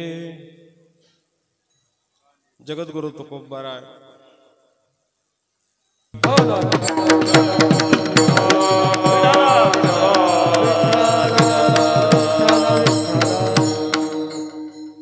तुका म्हणे रामे सुख दिधले आपुले तया गर्भवासा येणे जाणे खुंटले.